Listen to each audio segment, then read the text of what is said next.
Aujourd'hui, c'est une vidéo très spéciale. C'est le premier épisode dans lequel je t'emmène visiter le studio d'un autre artiste. Bienvenue dans l'atelier de l'Atlas, un artiste français issu du graffiti des années 90 à 2000. J'étais vraiment émerveillé de découvrir ce lieu. Il y a des tableaux partout, même aux toilettes. J'espère que cette vidéo vous plaira. Salut les mecs, moi c'est l'Atlas. Vous êtes au VAO Studio. Je fais de la peinture. Ça se voit pas? Je gribouille.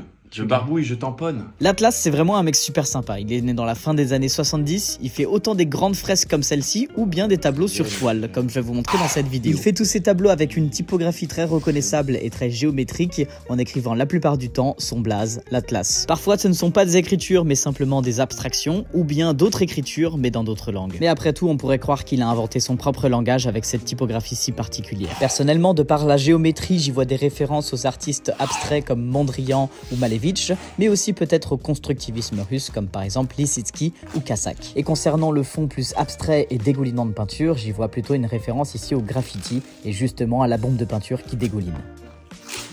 Ça va vite, ça va vite. En fouillant un petit peu dans le studio, j'ai trouvé plusieurs choses à vous partager, par exemple ses stickers ou bien des collaborations avec des marques qu'il a pu réaliser avec Perrier ou des bouteilles de bière. Après avoir posé tout le scotch, il passe une première couche d'un produit qui va faire que ça évite de baver. Mais avant de voir la suite concernant ce tableau, on va passer à un deuxième processus concernant un autre tableau. En tant qu'artiste, moi je trouve ça hyper intéressant et je voulais vous le partager. Même s'il écrit toujours la même chose, finalement il y a plusieurs manières de l'écrire. Ici du coup, il encre un énorme tampon sur laquelle il va venir ensuite apposer sa toile. Et c'est finalement ça que j'adore dans la création, c'est-à-dire que même si on a l'impression qu'on fait souvent la même chose, il y a finalement toujours une technique qu'on n'a pas encore découvert pour varier le résultat. Comme ici, pourquoi pas faire un tableau à l'aide d'un immense tampon.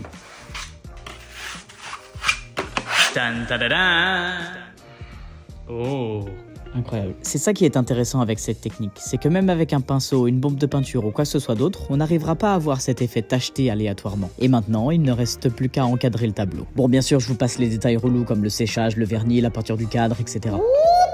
L'Atlas, il vous a dit au début de la vidéo que vous êtes dans le studio de VAO. C'est le nom d'un crew de plusieurs street artistes et graffeurs, qui sont à peu près une cinquantaine. VAO signifiant Vandalisme Artistique Organisé. Alors après avoir visité un petit peu le rooftop, j'avoue que c'est incroyable, ils doivent se faire de ces sessions barbecue ici. On reprend la suite de la peinture du tableau que vous avez vu au début de cette vidéo. Quand tout le scotch est bien posé correctement au bon endroit, c'est assez simple, il suffit de recouvrir en blanc. Je vous montrerai à la fin de la vidéo le résultat final pour ce tableau. On va passer maintenant au travail d'un second artiste qui partage le studio avec l'Atlas. Il s'agit de Tank. Bonjour, je suis Tank, artiste peintre. Voici mon atelier. Oui, il y en a partout. Tank, j'étais déjà surpris la manière dont il écrit son pseudo, T-A-N-C. Eh bien écoute, tant qu'à faire... Lol. Et son travail est super intéressant par cette recherche de texture, d'autant plus que c'est fait avec de la peinture à l'huile. Ça met presque 6 mois à sécher ce truc. Vous comprenez maintenant, comme vous l'avez vu tout à l'heure, pourquoi il accroche les tableaux au plafond. C'est tout simplement pour qu'ils sèchent. On revient sur l'Atlas qui prépare des nouveaux fonds pour une nouvelle série de tableaux. J'utilise moi aussi de temps en temps cette technique, le fait de percer les bombes de peinture. Vous voyez que vous avez un effet vraiment beaucoup plus abstrait et aléatoire. Pour enchaîner avec la technique qu'on a vue juste avant, le gros tampon. On a pizza 4 saisons.